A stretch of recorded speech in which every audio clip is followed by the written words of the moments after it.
What's up, guys? And ladies.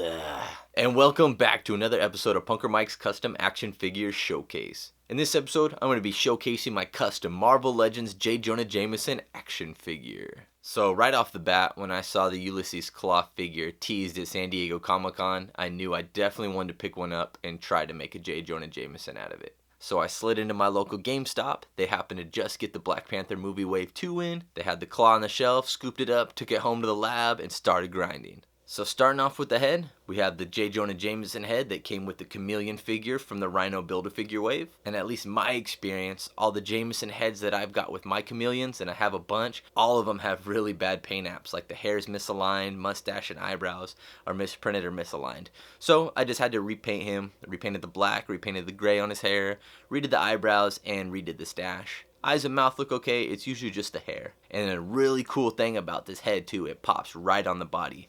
No heat, no dremeling, just pops right on the peg. So shout out for Hasbro for seeing me coming with this one.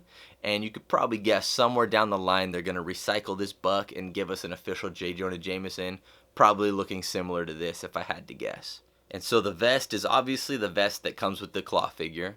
I just had to repaint some of the white because it was a little sloppy, so I had to touch up the white. And then he comes stock with a blue tie. I repainted it to red. The buttons I painted them black. And then throughout all the creases, crevices, around the pockets, I did a little bit of blue wash just to kind of bring out some of the sculpt and detail. It's very subtle, but I like to do that when I can. And like always, I'm using Citadel paints. And I find these paints at my local comic shop. A lot of comic shops or game shops carry this brand. If you're having a hard time finding it, you could check eBay, and my only advice for eBay is try to find a seller that specializes in miniatures or game paints and stuff like that. You'll probably get a fresher pot and not like a nasty crusty one. So I use the black for the hair, the eyebrow stash, the white to touch up the vest, red for the tie, and then that shade or wash is to help bring out some of the sculpt. I also threw this little watch on there. It's a little big for his wrist. I think I need to trim it down. This came from the Netflix Luke Cage and Claire 2-pack. Luke Cage came with a wristwatch, and this is that watch. I just painted a face on it with the little hands. And so for the biggest modification of the figure, we're talking about the arms. Now this is the spot that I kind of struggled with a little bit because the stock arms are pretty much unusable, at least in my eyes, because one arm's covered in tattoos, plus it has like that little leather wristband sculpted on there, and his other arm has like the breaks in the sculpt where it would like mechanically open. And so for me, that's a little too much work to kind of cover up those sculpted lines or to get rid of the tattoos or to Dremel off the wristband. So pretty much finding other arms to put in was my best bet. So I was looking through some of my fodder and other figures that I could use. I was looking through Legends. Couldn't really find anything with Legends. I didn't really want to have to paint flesh tone. I was looking for something flesh tone already. The only thing I could think of is that 6-arm Spider-Man that recently came out, but I don't have that figure, and I don't want it. Then I went on to Black Series. I was thinking maybe Farm Boy Luke. I didn't like the way those look. And then that DC Prison Lex Luthor figure that I have a bunch of. I didn't really like the limited articulation on those. And then I remembered Articulated Icons. They came out with an arm pack, and I stocked up on some for cases just like this, where I needed arms. And I checked them out, and for me, they actually work perfect. So one of the really cool things about using the Articulated Icons arm packs is all the different hands that I can switch out, and that just brings the playability to the figure up a notch. So I have these open hands, these claw-type gripping hands, these Shudo hands, closed gripping hands, a set of fists, pair of relaxed hands, and the Shaolin finger jab. So as you can see, the Articulated Icons arm from the arm pack is very similar to a Marvel Legends design, other than the wrist. The wrist articulation is something more of an import. So how did I get this arm on old Jameson over here? So I'm going to use Arnold here to help explain how I got the lower arm to stick into the bicep. So Arnold has a similar design to the claw figure, where he's got a peg hole, and he's got the lower arm with the peg where it ports in.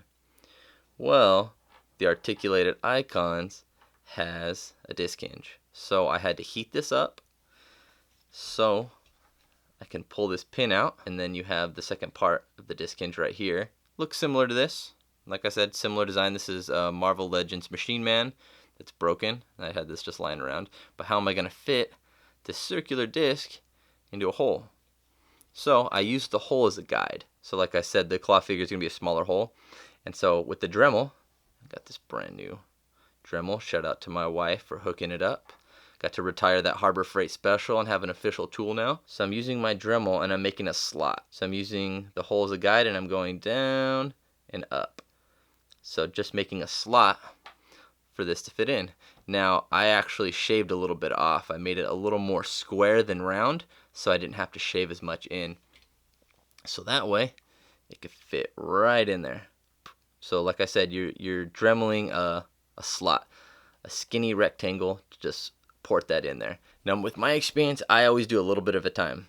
I Dremel, and then test. Dremel, and test. So you do a little bit at a time and you want it just where it's snug, where you could almost fit it in there without using glue. Once you get it like that, you want to make sure it goes all the way. And then once it's to your liking, the articulation's good, you want to throw some super glue in there and then it'll be secure.